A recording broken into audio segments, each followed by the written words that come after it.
Welcome to this round of the ASAP Industry Leaders Live programme. I'm incredibly pleased and honoured to introduce you to a true pillar of the service department industry, the first ever elected member of the ASAP board to return to serve a second term. Someone with over 40 years of experience in the hospitality industry, more specifically with globally recognised brands including Marriott, Hyde Park Residences, Bridge Street Worldwide and Seiko.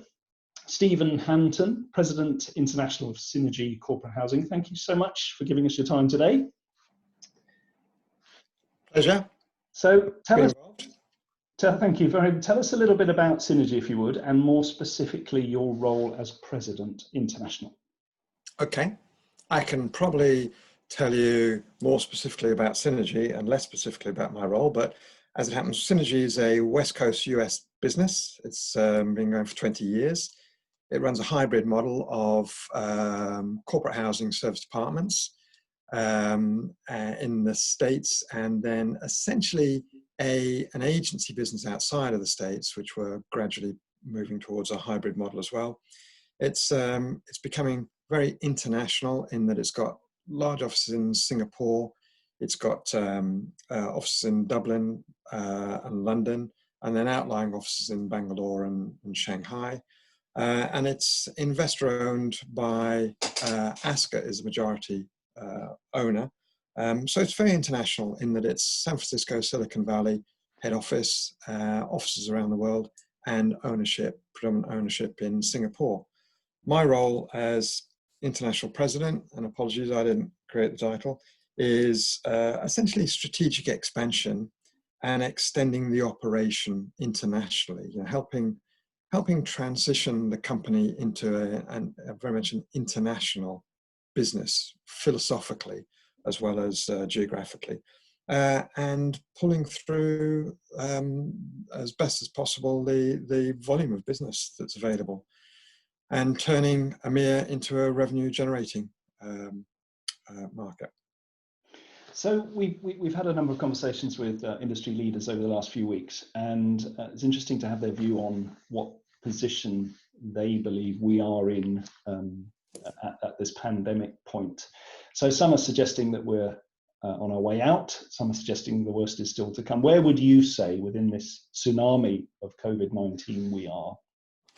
Well, my view would be that we're probably past the worst in EMEA in terms of COVID. Whether there's going to be a phase 2, whether there's going to be a vaccine by Christmas, etc., who knows? But we're probably past the worst in that there's easing of lockdown. And I also take comfort in the fact that we're more prepared now, and we've got a better idea of how to respond. If we were back in February, knowing what we know now, we would react quicker, we would have different treatments, etc. So we're probably past the worst there. I think, however, the tsunami is the financial and economic hit that still may well get worse and probably will get worse. I think the flood of funds that institutions and governments have poured in have been very well accepted, but the music will stop at some time. So, there's plenty of concerns. My personal biggest one for the economy is unemployment. I think the Chancellor's done a good job in the UK of just trying to make sure people stay employed, but the trick will be, as we know, as to what happens when the funds stop. And what are you doing as a company in terms of that recovery? What are you planning for? Well, our approach has always been just to navigate the crisis and position ourselves for an exit. To us, it's really about protecting and enhancing the brand to our own people, to our clients, our customers, and our partners. So we're looking at how we act now will present a lasting image of how we're going to be perceived going forward. So we want to ensure the best possible relationships, for instance, with suppliers, because we know they're going to be hard hit. So making sure we pay our bills in time, making sure we can spread business where possible, and obtaining the maximum flexibility from them. So we're looking, cancellation terms, and to get the best possible deals, and essentially be as creative as possible at solving issues for our clients. Our clients are very confused confused by the situation, as is the rest of the world. You know, governments are confused. So clients are certainly confused as to what their flow of business is going to be. And the whole buying habit has changed dramatically. Whereas, you know, a buyer would be responsible for the accommodation and the transportation. And now they're essentially responsible for leaving the house to getting back to the house, getting to the office, getting from the office, what's going to happen in the office, what's happening at the airplane, on the airplane, and how the family feel about the spouse going off on journeys. So there's the buyers have a much more complex job, and we've been looking at how we can solve those. And we've been doing things, for instance, and stand-up praise for Frederic at Citadine and Sam Gosh at Stay Apartments, who've helped us with this. So we put together essentials packs for people moving out of service apartments into long-term properties, which aren't even our properties, because the furniture business basically closed down in March, April, May, and people needed pots and pans in their houses. So we've been assisting in that. So really, our approach has been position ourselves for the exit, do what we can in the short term, and like everyone else, ensure that you're not spending any money that you don't need to spend, and try and cross-train, try and develop your own people, and try and keep the spirit going. But most importantly, to line ourselves up for the exit. And I think, you know, these sort of situations present a number of opportunities. We're doing things differently. We never thought that we'd be having interviews and webinars through Zoom or any of the online mechanisms. So there's different ways of doing things. What opportunities do you see presenting themselves within our industry over the next, I suppose, months and years to come? For our business, which has been an agency model, and therefore we haven't suffered in the same way that many of our colleagues in the sector have suffered, holding large leases, heavy staffing organizations. So we've been lucky that we've been quite flexible and quite light. But the opportunities are to take advantage of certain opportunities which will come about. For instance, inventory, supply side, there'll be some opportunities there. There'll be some opportunities for creative partnerships that maybe haven't been explored before. We can go in and look to partner people on projects. We can rip up a few of the rule books on deals, and we can also take advantage of being attractive to prospective employees as we emerge, because unemployment will be an issue, and so we can pick up some of those areas. Video conferencing is good and bad for our industry, but we're putting money into sales and marketing because we think there's some opportunities to advertise or position ourselves, and position our brand more favorably and more economically through digital marketing.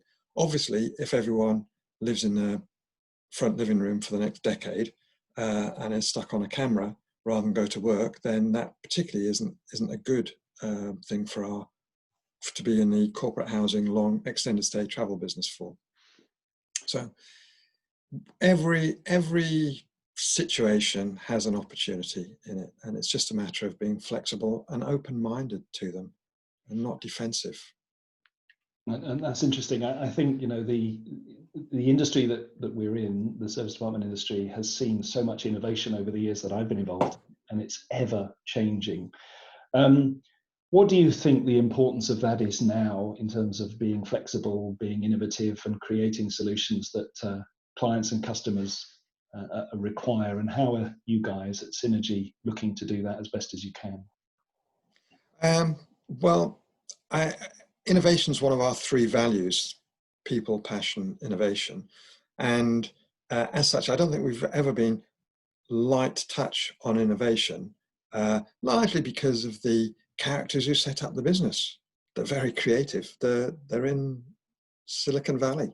So, you know, it's the center of world innovation, just about.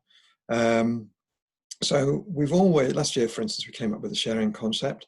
I think this year it's going to be more about live and work in your apartment. So how we can design apartments differently to be able to work in them. And our model is relatively, what might be considered in the modern age, quite large apartments, which will adapt better for sanitization and working from home than some smaller units. But COVID-19 is a generational game changer. It will change the way people look at things for a long time to come. And so we're going to have to be very creative. And we've introduced Synergy Cares as a sanitization program. And then we thought, you know what? It's much more than a sanitization program. I think we'll make this a more evolving raison d'etre of our business and an enduring program that will build our values around and sweeps in all our core activities related to people, the supply chain, and it will become a mantra. But overall, innovation, as Darwin said, it's not the strongest that survive, nor the most intelligent, it's the most adaptable to change. And fortunately, our industry has been changing rapidly anyway.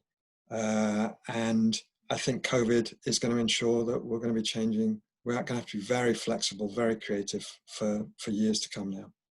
And I think, just a final question. We've been working very hard to manage customers' expectations with regard to the service apartment industry through our accreditation suite of accreditation products and really what we're trying to do, because there's a huge variance of quality out there. And I think a sector that's perhaps not as well known as conventional accommodation types such as ours is very difficult for the consumer, for the guest to really understand what they're expecting.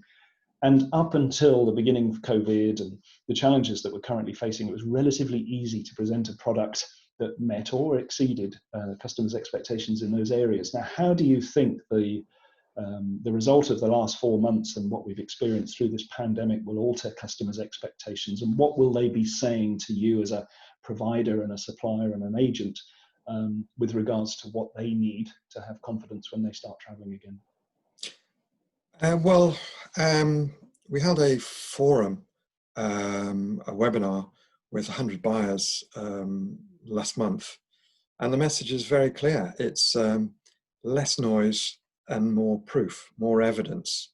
So things like the accreditation program that ASAP are very supportive of is very important to us. So I think being able to prove the process is going to be key. The buyer, as I said earlier, has increased responsibilities, and they're going to look towards, they're going to be seeking confidence and trust. And that essentially is likely to come out of the brand's ability to market themselves more successfully. But underneath and underwritten will be evidence, real data evidence, which proves this is how we're operating.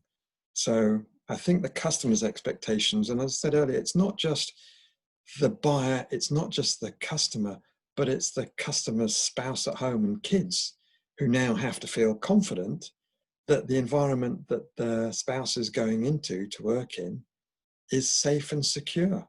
So health and safety will be the biggest deciding factor on purchasing in the foreseeable future until a vaccine is well and truly demonstrated.